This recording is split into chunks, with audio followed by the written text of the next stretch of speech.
Dr Cindy Solonec is a Nigena woman from the West Kimberley, is married with 2 daughters and 5 grandchildren. She graduated with a PhD in history from UWA in 2016. Show off. And her novel, is it Debesa? Debesa. Is a rewriting of a thesis that explored a social history in the West Kimberley based on the way her parents and extended family lived during the mid-1900s. Cindy lectures and tutors in addressing Aboriginal themes. And with that, Cindy, I'll hand you over the talking stick and get the hell out the way. Thank you. Thanks, Ron. Well, Kaya, Wanju. Does everybody know what it means? Yeah? As Ron said, I'm a Nigena woman from the West Kimberley. That's Fitzroy River area, okay. I'm Derby, really, West Kimberley. I probably know more Noongar words than I do Nigena words, and that's having lived here for the last 25 years in Perth. If we were up in the Kimberley, we'd say Mabu. Thanks for coming along, everybody. It's nice to be with like-minded people. And this Yes campaign, well, we're all yes, I hope, here tonight, or you may be wanting to get a feel for, you're still undecided, and that's fine too. And if you're the other way, that's also fine, but thank you for being here. For me, this campaign has been very revealing. I'm quite shocked, actually, at the disinformation and misinformation that's going around about us blackfellas, you know. It's really quite hurtful. And then when we've got some of our own mob that are the ones that are the perpetrators, well, goodness. Anyway, so storytelling. So I could probably tell you lots of stories that can sort of tie in back to why we would ask people, to understand why we would need an advisory committee to the federal government. So I'm just going to tell you one story. And I'm going to tell you about my Aunty Edie. She was 94 years of age, and she lived in Kununurra at Joondalup Aged Care. Previous to that, she had lived in Derby for a while, but Kununurra is where she was seeing out her twilight years. In February this year, my cousin brother, her oldest son Lionel, called me and said, Mum's got to come to Perth for a biopsy because there's a growth on her tongue, and his wife Lillian was going to come down with her as an escort. And I said, oh, right, okay. And they said, we're only coming down for a couple of days. And I said, well, that's right, that's fine. If there's anything I can do, let me know. And immediately I thought, this is probably a cancerous growth she had on her tongue 5 years ago that's come back again. And it was. She had it removed successfully here at Charlie Gardner's 5 years ago, and she never had any problems beyond that despite her age. She did really well, didn't affect her speech or anything like that, but now this darn thing had come back. But up in Kununurra, they didn't know that. So they decided to send her to Perth to have a biopsy. Now, I'm not medically savvy. I haven't got a clue about medicine things. But if I did, I probably would have said, why are they sending this elderly woman from Kununurra, 3,000 kilometres from Kununurra to Perth for a biopsy? Can't they do it in Kununurra or Broome or even Darwin? Why are they sending this woman from her little town of 6,000 people down to a city with 2 million people to have a biopsy? Anyway, they came down, only expecting to be here for 2 days. They stayed at the Ullowa Grove Hostel in Guildford, which is an Aboriginal hostel for Aboriginal people who come to Perth and need medical attention. That's where they stay. So they put my elderly auntie into the hostel. It's a lovely hostel, by the way, if you've ever been out there. Anyone ever been out there to Ullowa Grove? Yeah, Carol has, yeah. It's really nice and the people are very comfortable there, but it's not an aged care facility. And Lillian was not a trained nurse in aged care. So they came to Perth, they were there, expecting to have the biopsy the next day, then go back to Kununurra. Well, they didn't have an appointment at Royal Perth for 2 days. And they said, you need to come to Royal Perth and have a blood test. So she went there and had the blood test. And Lillian phoned me up and she said, can you pick us up? And I said, yeah. I said, I'll be there in 20 minutes. Well, 20 minutes to them is like eternity, okay? They come from a small town where everything is 1 minute away. And they phoned me up. I was in the car going there. Phoned me up, where are you? So I'm coming. Just, settle down. So we got there. So this was really a big cultural change for them. So I took them back out to Allawat Grove. And then they were told, in 2 days' time, you've got to go to Fiona Stanley and have an X-ray. No biopsy still, right? So the people who go to Allawat Grove go to their medical appointments in a courtesy bus that's provided by Country Health. And he's a lovely guy, the driver. They really liked him, this Noongar man. They dropped them off at all their appointments around the city. Now, this turned out to be a really long and tiring day for Aunty Edie and for Lillian. They had to go all the way to Fiona Stanley, and then, I don't know how long they were there, then come back out again to Guildford on the bus that got caught in a traffic jam. I think it was probably on the freeway or somewhere. So it was a really long and tiring day for my very elderly lady, Auntie. So they got her back there, and this was, I think it might have been on the Friday, and still no biopsy. Then they said, you need to go to Royal Perth Hospital next week to see the surgeon who's going to do the biopsy. So this is already over a week by the time they got to see the surgeon. So he's had a look at it.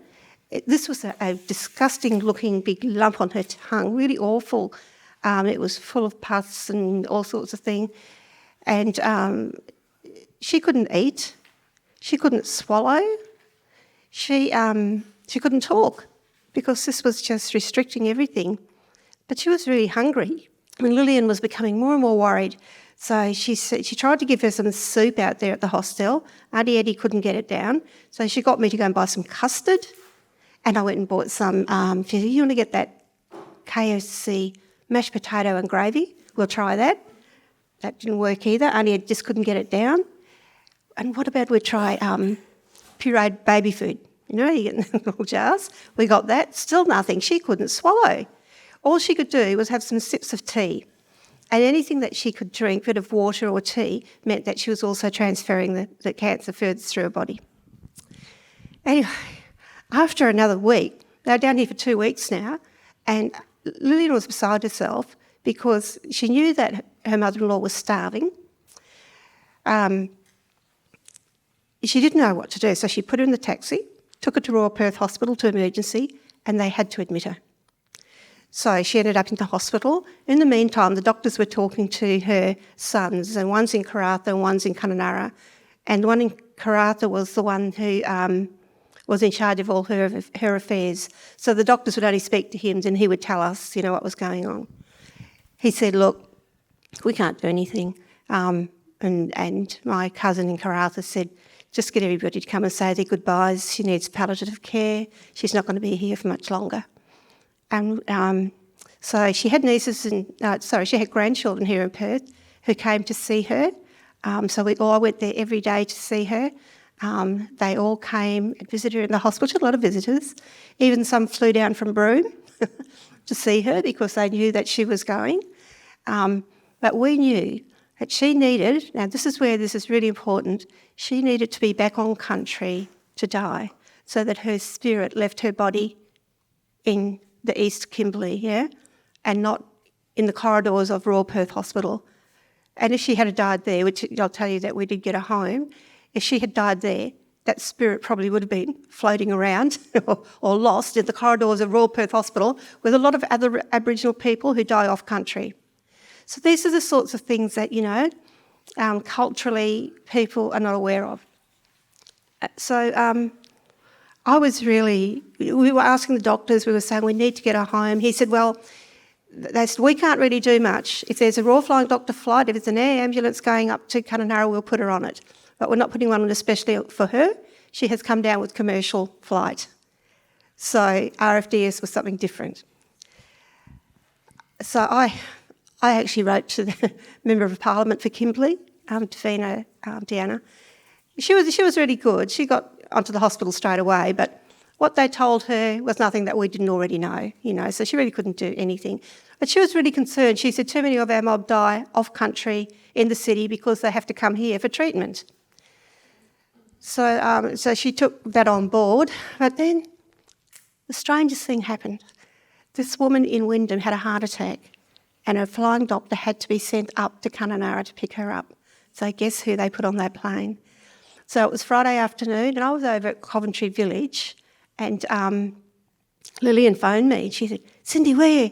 And I said, "I'm in the shop." She said, "They're going to put Mum on that plane now in 1 hour time and she's going back." And I said, "Oh, fantastic."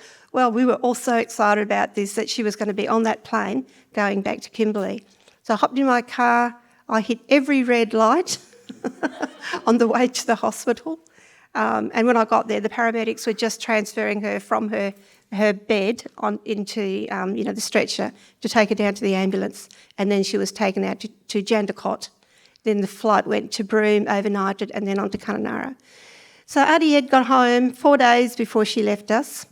She died in Juniper aged care up there, all family. She really wanted to be up there too because her husband and her youngest son are buried in the Wyndham cemetery. She had all this family up there.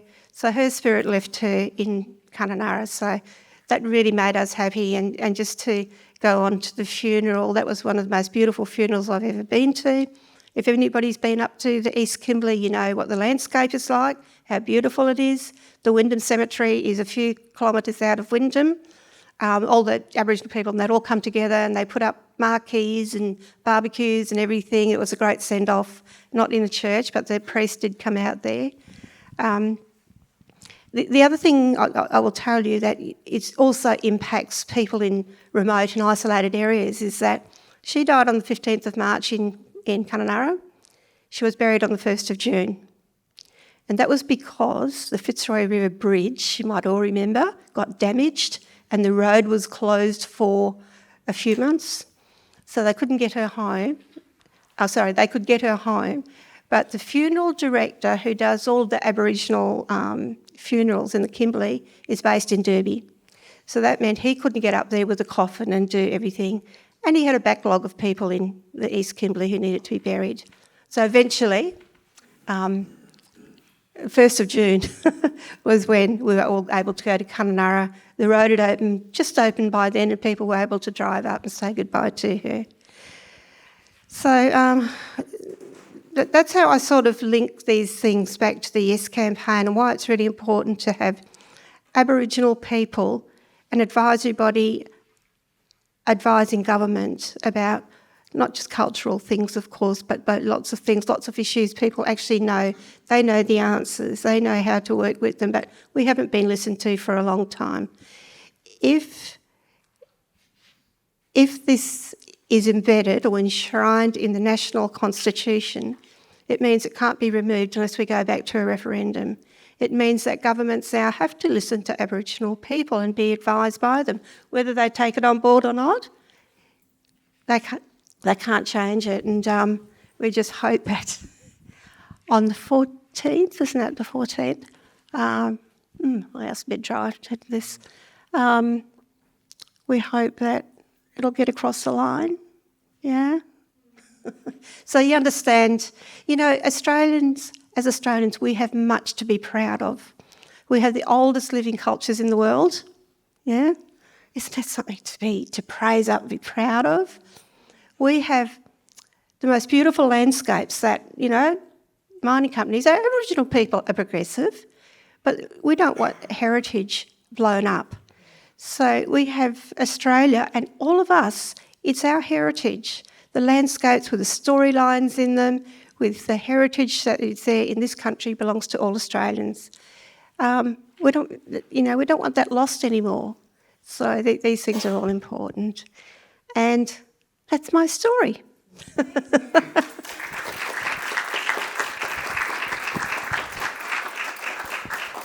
Take it from. I have a question for you. I'll be quick with the talking stick. As somebody who has studied history and the nature of, our families and the complexities of who we are in this place under an Australian history, how are you finding, what's one of the most frustrating aspects of some of the misinformation that's out there currently at the moment? That Australian history, it's not, I hate this separation of Australian history and Aboriginal history. It's Australian history. It's not taught in the schools. It's not a priority. It's not necessary. So most people have grown up not knowing our history. And when I've had, uni students and they've said, oh, I didn't know all of this. I didn't grow up learning this at school. Some schools are quite progressive and good and are teaching Aboriginal history and Aboriginal studies, but for a long time that hasn't been happening. So that's what I find most frustrating, Ron, is that people don't know it. And a lot of Australians have this deep-rooted dislike of Aboriginal people. They're quite racist towards Aboriginal people, and this attitude informs what they're listening to, and that they listen to the likes of Alan Jones and other people who give this misinformation that becomes disinformation. Yeah, so that's my biggest regret, is that we don't know our history. Yeah. Thanks, Rob. Thank you for that, Cindy.